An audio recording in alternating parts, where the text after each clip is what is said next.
Physical quantity. सबसे पहले देखते हैं हम लोग कि फिजिकल क्वांटिटी क्या होता है। जैसा कि बताएं, कोई भी वर्ड या टर्म जिसका यूटिलाइज करते हैं, जिसका यूज करते हैं उस बॉडी के प्रॉपर्टी और उसके बिहेवियर को रिप्रेजेंट करने के लिए, तो क्या कहेंगे? The word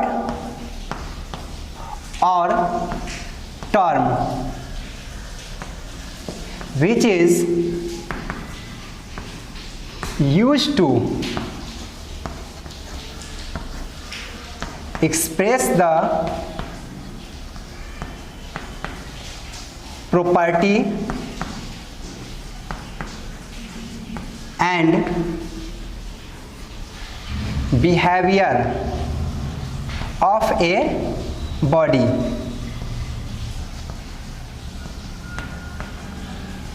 is called physical quantity. लेकिन कंडीशन क्या है कि वह प्रॉपर्टी या फिर बिहेवियर मेजरेबल होना चाहिए। If they are measurable.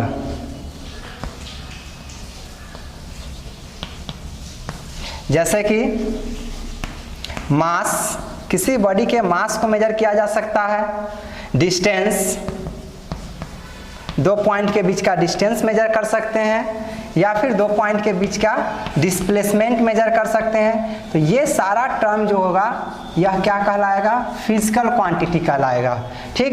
और जैसे कि अगर हम किसी भी बॉडी के फीलिंग्स की बात करते हैं तो फीलिंग्स को मेजर नहीं कर सकते हैं, या फिर किसी की बॉडी के काइंडनेस को मेजर नहीं कर सकते हैं, तो फीलिंग या फिर काइंडनेस ऐसे वर्ड्स जो होंगे यह फिजिकल क्वांटिटी नहीं कहलाएंगे। तो फिजिकल क्वांटिटी वो सारे टर्म होते हैं जिसका यूटिलाइज किया जाता है या जिसका यूज करते हैं हम लोग किसी भी बॉडी के प्रॉपर्टी और उसके बिहेवियर को एक्सप्रेस करने में। अगर वह मेजरेबल हो तो उसे हम लोग क्या कहेंगे? फिजिकल क्वांटिटी कहेंगे। जितने भी फिजिकल क्वांटिटी होते हैं उसे 2 कैटेगरी में डिवाइड किया गया है, एक स्केलर क्वांटिटी और दूसरा वेक्टर क्वांटिटी। तो सबसे पहले हम बात करते हैं स्केलर क्वांटिटी का। किसका?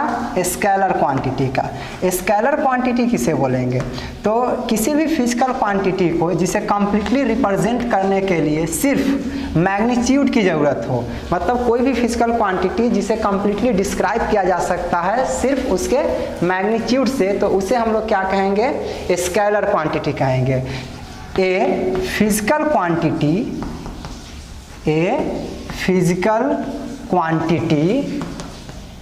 which is completely described by only magnitude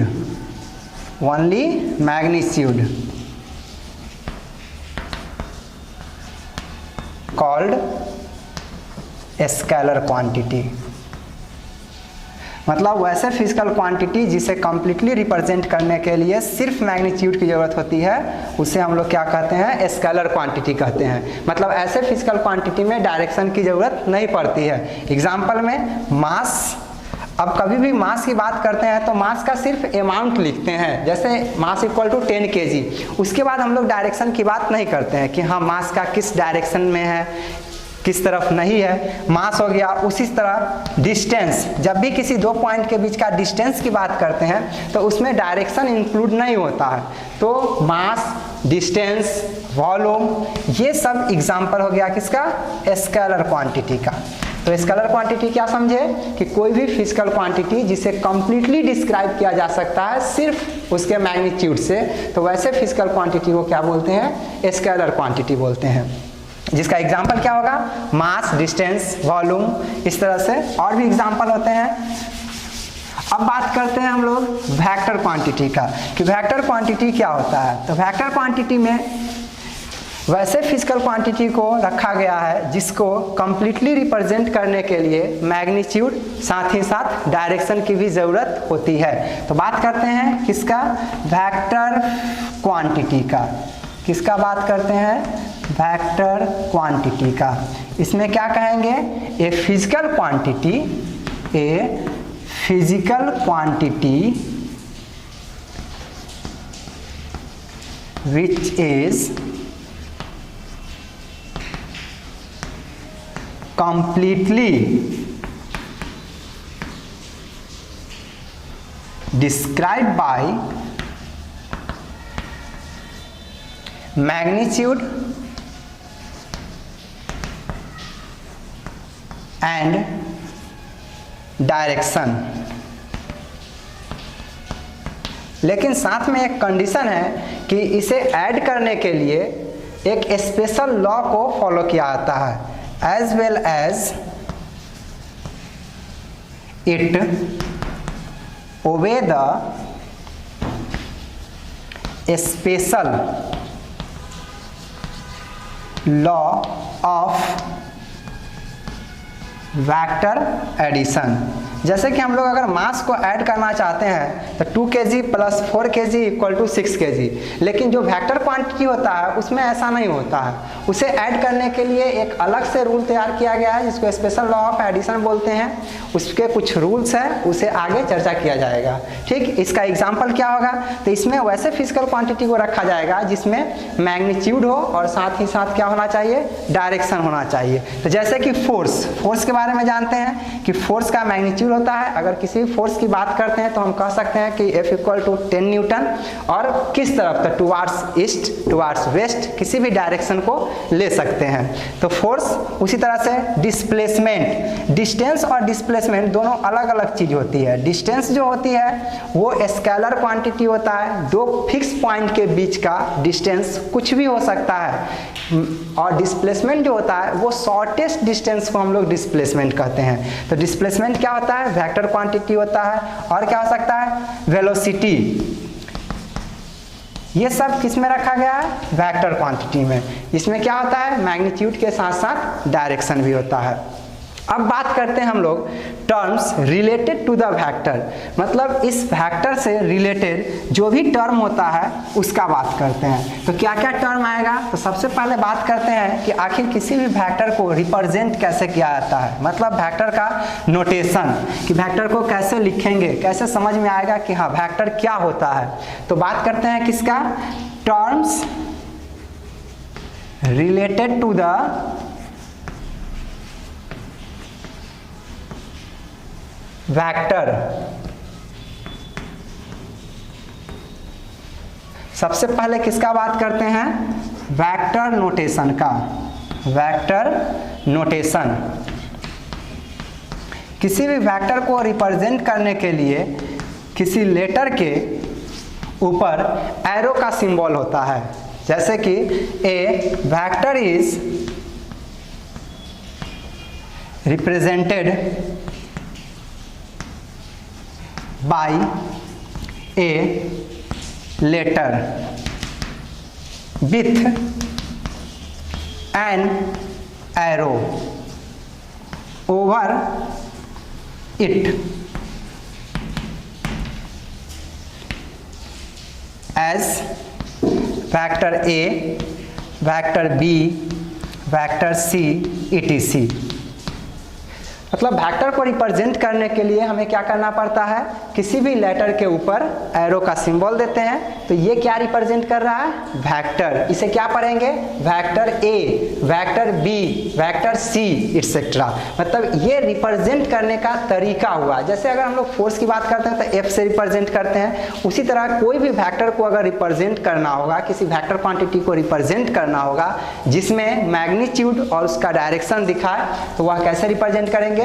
उस लेटर के ऊपर एक एरो लगाएंगे। एरो कभी भी रिवर्स नहीं होता है, मतलब राइट टू लेफ्ट नहीं होगा। हमेशा एरो का जो डायरेक्शन होता है वो लेफ्ट टू राइट होता है। तो यहाँ तक समझ में आया कि वेक्टर नोटेशन क्या होता है? तो किसी भी वेक्टर को रिप्रेजेंट करने का तरीका है कि कोई भी लेटर के ऊपर एरो होता है। एरो जो होगा वो हमेशा ऑलवेज लेफ्ट टू राइट होगा। अब अगर हम मैग्नीट्यूड की बात करते हैं और जब भी हम किसी लेटर के ऊपर एरो का सिंबल देखते हैं तो हमें समझ में आ जाता है कि इस फिजिकल क्वांटिटी का मैग्नीट्यूड होगा, साथ में डायरेक्शन भी होगा। हम बात करते हैं कि सिर्फ मैग्नीट्यूड को कैसे रिप्रेजेंट करते हैं। तो इट्स मैग्नीट्यूड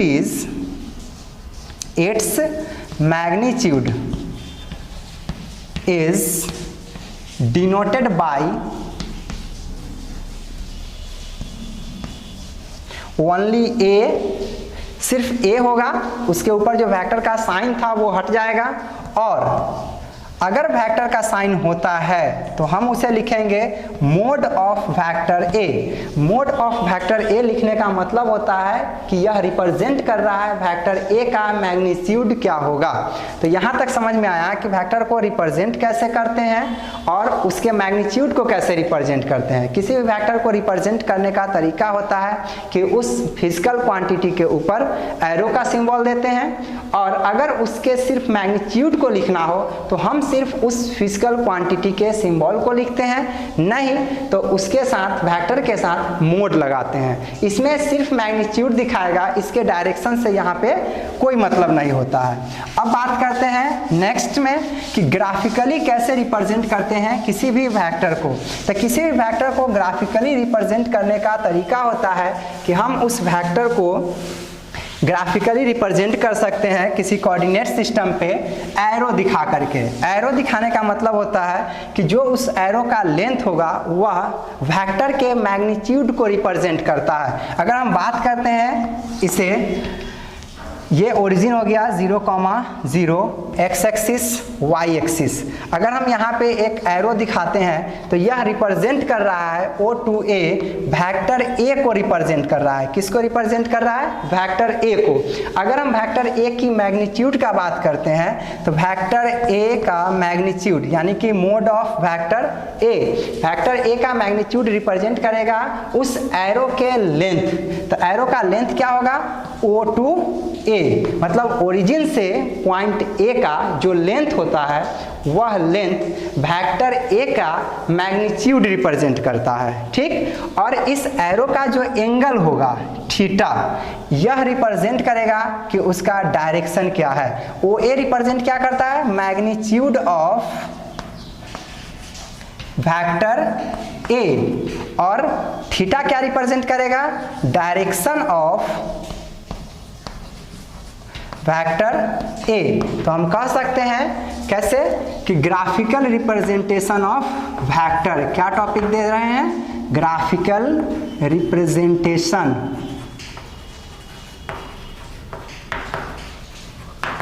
तो कैसे रिप्रेजेंट करते हैं? तो A vector is graphically represented by an arrow with a chosen scale, जितना लेंथ का हमें चाहिए, parallel to the vector। ठीक है, और जो भी लेंथ होता है वह क्या रिप्रेजेंट करता है? वेक्टर A का मैग्नीट्यूड, और जो डायरेक्शन होता है, जो थीटा होता है, यह क्या रिप्रेजेंट करता है? Direction of vector A। अब बात करते हैं आगे इक्वल वेक्टर का, कि वेक्टर कोई भी दो वेक्टर लेते हैं तो वह इक्वल वेक्टर कब कहलाएगा। तो इक्वल वेक्टर होने के लिए, वेक्टर मीन्स क्या? मैग्नीट्यूड और डायरेक्शन। तो दो वेक्टर इक्वल कब होगा? तो जब दोनों वेक्टर का मैग्नीट्यूड और डायरेक्शन सेम हो तो वह वेक्टर क्या कहलाता है? Equal vector. तो हम कह सकते हैं इक्वलिटी ऑफ वेक्टर में क्या कहेंगे? Equality of vector. इसमें क्या कहेंगे? All vectors having equal magnitude, having equal magnitude and direction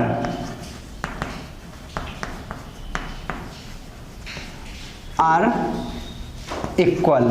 अगर दो वेक्टर का मैग्नीट्यूड और उसका डायरेक्शन इक्वल होता है तो वह वेक्टर क्या कहलाएगा? इक्वल कहलाएगा। अब वो दोनों वेक्टर एक जगह पे हो सकता है या अलग अलग पोजीशन पे हो सकता है, मतलब उसके पोजीशन से हमें कोई फर्क नहीं पड़ता है, डिस्पाइट देयर लोकेशन। जैसे लिख सकते हैं कि ये एक कोई वेक्टर है, इसके पैरेलल कोई दूसरा वेक्टर लिखा गया है, वेक्टर ए और वेक्टर बी, दोनों का मैग्नीट्यूड सेम है और दोनों का एंगल भी सेम है, दोनों पैरेलल है। तो ऐसे केस में वेक्टर ए और वेक्टर बी जो होगा वो दोनों क्या होगा, इक्वल वेक्टर कहलाएगा। तो वेक्टर ए और वेक्टर बी क्या हो गया, इक्वल वेक्टर। तो इक्वलिटी ऑफ वेक्टर क्या होता है, तो जितना भी वेक्टर्स है अगर सारे वेक्टर के बीच मैग्नीट्यूड और डायरेक्शन सेम होता है, इक्वल होता है, तो वह क्या कहलाता है, इक्वल वेक्टर कहलाता है। उसके लोकेशन से कोई फर्क नहीं पड़ता है। तो यहाँ तक समझ में आया। अब आगे देखते हैं जीरो वेक्टर, या फिर जीरो वेक्टर का दूसरा नाम होता है नल वेक्टर। तो जीरो वेक्टर कहने का मतलब होता है कि कोई ऐसा वेक्टर जिसका मैग्नीट्यूड जीरो हो। जीरो वेक्टर क्या होगा, zero vector, A vector having zero magnitude is called zero vector. नाम से ही पता चल रहा है, क्या कहेंगे इसे, a vector having zero magnitude, zero magnitude is called zero vector. इसका दूसरा नाम भी होता है, क्या होता है, नल वेक्टर। किसी भी वेक्टर का मैग्नीट्यूड कैसे रिप्रेजेंट करते हैं, तो मोड ऑफ वेक्टर ए। तो अगर mod of vector A zero होता है, if mod of vector A equal to zero, then vector A is known as zero vector. नाम से ही पता चल रहा है कि क्या होगा जीरो वेक्टर, मतलब वैसा वेक्टर जिसका मैग्नीट्यूड जीरो हो उसे हम लोग क्या कहेंगे, जीरो वेक्टर। अब बात करते हैं यूनिट वेक्टर। ये भी नाम से पता चल रहा है, यूनिट। यूनिट का मतलब होता है वन। तो वैसे वेक्टर जिसका मैग्नीट्यूड वन हो उसे क्या कहेंगे, यूनिट वेक्टर कहेंगे। यूनिट वेक्टर किसको कहेंगे, a vector having unit magnitude is known as unit vector. क्या कहेंगे, यूनिट वेक्टर को a vector having unit, unit का मतलब होता है one, a vector having unit magnitude. Magnitude का मतलब होता है amount, value. A vector having unit magnitude is called unit vector, is called unit vector. Unit vector इसका मतलब क्या हो गया कि if magnitude of vector A equal to one, then vector A is known as क्या होगा, unit vector, known as unit vector. इसे represent कैसे करते हैं, it is denoted as cap A. Cap का मतलब हो गया, अगर जब भी किसी लेटर के ऊपर कैप लगा हुआ है तो इसका मतलब होगा कि यह यूनिट वेक्टर है और इस वेक्टर का जो वैल्यू होगा, जो मैग्नीट्यूड होगा, वो कितना होगा, वन होगा। तो मैग्नीट्यूड तो हमें हमेशा पता चल जाएगा कि यूनिट वेक्टर कहने का मतलब ही होता है कि उसका मैग्नीट्यूड कितना होना चाहिए, वन होना चाहिए। तो इसका यूज हम लोग किस लिए करते हैं, तो सिर्फ डायरेक्शन दिखाने के लिए। It is used for give the direction, या डायरेक्शन दिखाने के लिए यूज किया जाता है। यूनिट वेक्टर जो होता है एक्स एक्सिस, वाई एक्सिस और जेड एक्सिस सबके लिए अलग अलग सिंबल से रिप्रेजेंट करते हैं। एक्स एक्सिस के लिए आई से रिप्रेजेंट करते हैं, वाई एक्सिस के लिए जे से रिप्रेजेंट करते हैं और जेड एक्सिस के लिए के से रिप्रेजेंट करते हैं। तो unit vector along x axis, y axis and z axis are represented as I, j, k। सब में क्या होगा, कैप लगा रहेगा।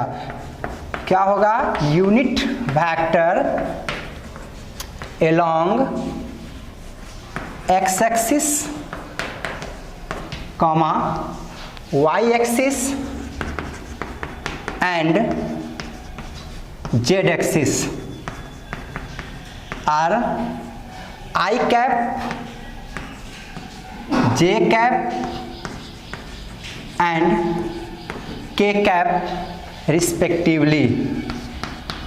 एक्स के लिए क्या हो गया आई कैप, वाई के लिए जे कैप और जेड एक्सिस के लिए के कैप। ग्राफिकली इसे कैसे लिखेंगे, एक्स एक्सिस, वाई एक्सिस और ये जेड एक्सिस।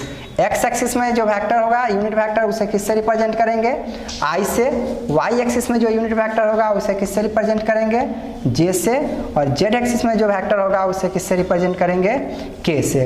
इस तीनों का जो वैल्यू होगा, जो अमाउंट होगा वो कितना होगा, 1 होगा। तो magnitude of I equal to 1, magnitude of J equal to 1, magnitude of K equal to 1, क्योंकि ये सब क्या है, यूनिट वेक्टर है। और यूनिट वेक्टर किसको बोलते हैं, जिसका मैग्नीट्यूड 1 हो। इसलिए आई कैप का मैग्नीट्यूड जो होगा वो 1 होगा, जे कैप का मैग्नीट्यूड कितना होगा 1, के कैप का मैग्नीट्यूड क्या होगा 1 होगा। तो ये सारे का क्या हो गया, ये सिर्फ डायरेक्शन दिखाने के लिए यूज किया जाता है। अगर कहीं भी लिखा हुआ है जैसे vector P equal to 4i cap, इसका मतलब हुआ कि वेक्टर P का जो मैग्नीट्यूड है वो कितना है, 4 है। और इसका जो डायरेक्शन है वो क्या है, तो यह एक्स एक्सिस में है। ये एक्स एक्सिस कैसे पता चला, तो ये यूनिट वेक्टर को देख करके कि यहाँ पे क्या लगा हुआ है, आई कैप लगा हुआ है। तो इससे क्या पता चल रहा है कि आई कैप जो है वो एक्स एक्सिस को रिप्रेजेंट कर रहा है, जे कैप जो है वो वाई एक्सिस को रिप्रेजेंट कर रहा है, और जो जेड है वो किसको रिप्रेजेंट कर रहा है, के को। समझ में आया यहाँ तक। अब आगे बात करते हैं कि यूनिट वेक्टर फाइंड कैसे करेंगे।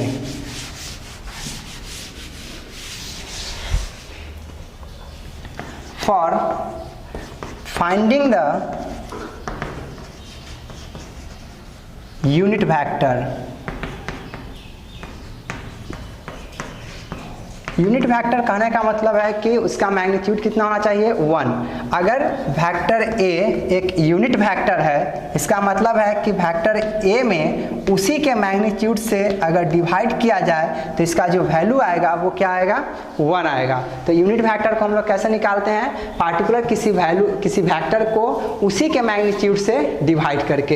एग्जाम्पल देख लेते हैं कि अगर हम लोग किसी वेक्टर को रिप्रेजेंट करना चाह रहे हैं, जैसे पॉइंट ए है 3,4, यह एक पॉइंट है। अगर इसे हम ग्राफिकली रिप्रेजेंट करें तो ये क्या होगा, एक्स एक्सिस का क्या होगा 3 और वाई एक्सिस का क्या होगा 4। ये होगा 3 और ये कितना होगा 4। ये एक्स एक्सिस और ये क्या है वाई एक्सिस। यह कौन सा वेक्टर हो गया, वेक्टर ए, ओरिजिन से किस पॉइंट की तरफ, पॉइंट ए की तरफ। पॉइंट ए का क्या है वैल्यू 3,4। अगर वेक्टर ए अगर लिखना है तो हम कैसे लिखेंगे कि वेक्टर ए इक्वल टू 3। तो 3 किस में है, एक्स एक्सिस में। एक्स एक्सिस को किस यूनिट वेक्टर से रिप्रेजेंट करते हैं, आई से। तो यहाँ लिखेंगे 3i cap plus Y axis में कितना है 4, और वाई एक्सिस को किस यूनिट वेक्टर से लिखते हैं, जे कैप से। तो यहाँ क्या हो जाएगा 3i प्लस 4j। अब इस वेक्टर का, वेक्टर ए का अगर मैग्नीट्यूड फाइंड आउट करना हो तो मैग्नीट्यूड कैसे निकलेगा, तो मैग्नीट्यूड निकालने के लिए क्या करना पड़ेगा, mod of vector A equal to X का स्क्वायर, मतलब जो एक्स कोऑर्डिनेट पे जो वैल्यू है उसका स्क्वायर, प्लस वाई एक्सिस पे अगर जेड होता तो जेड एक्सिस वाले का। तो यहाँ पे क्या हो जाएगा 3 का स्क्वायर प्लस 4 का स्क्वायर। ये क्या आएगा 9 प्लस 16 रूट अंडर 25, क्या मैग्नीट्यूड आया 5। अभी जो पॉइंट दिया हुआ है a 3,4, इसे जब हम लोग वेक्टर में रिप्रेजेंट करते हैं तो वेक्टर क्या होता है 3i प्लस 4j, और वेक्टर a का मैग्नीट्यूड क्या होगा 5। तो वेक्टर a यूनिट वेक्टर नहीं है, क्यों, क्योंकि उसका जो मैग्नीट्यूड है वो कितना है 5 है। तो हमें क्या करना है, उस वेक्टर a को मैग्नीट्यूड उसी के मैग्नीट्यूड से डिवाइड करना है। तो यह क्या बन जाएगा, यूनिट वेक्टर बन जाएगा। तो यूनिट वेक्टर कैसे लिखेंगे, यूनिट वेक्टर कैसे लिखेंगे? Unit vector A upon magnitude of vector A. तो वेक्टर ए का वैल्यू क्या है? 3i plus 4j upon 5। इसे हम सेपरेट कर लेंगे तो कितना हो जाएगा? 3/5i plus 4/5j। Therefore unit vector of A equal to क्या हो जाएगा? 3/5i 3/5i plus 4/5j। अब यहाँ पे अगर बात करते हैं कि यूनिट वेक्टर देख करके ये नहीं लग रहा है कि इसका जो मैग्नीट्यूड होगा वो 1 होगा, तो हम इसे क्या करेंगे? चेक कर लेंगे। चेक कैसे करेंगे? तो मैग्नीट्यूड ऑफ यूनिट वेक्टर ए क्या होगा? तो जो एक्स एक्सिस का वैल्यू है, कितना वैल्यू है यहाँ पे? तो 3/5 स्क्वायर प्लस वाई एक्सिस का कितना वैल्यू है? 4/5 इसका स्क्वायर। कितना हो जाएगा ये? 9/25 प्लस 16/25। एलसीएम लेंगे 25, 9 प्लस 16 क्या होगा ये? 25/25 कैंसिल होगा, √1 इक्वल टू 1। इसका मतलब क्या हुआ कि मैग्नीट्यूड ऑफ ए जो आया यूनिट वेक्टर ए, यह कितना आया? 1 आया। इसका मतलब है कि जो रिप्रेजेंट किया गया है unit vector A equal to 3/5i plus 4/5j, यह क्या रिप्रेजेंट कर रहा है? यूनिट वेक्टर को रिप्रेजेंट कर रहा है। किस डायरेक्शन में होगा? तो वेक्टर ए के एलॉन्ग होगा।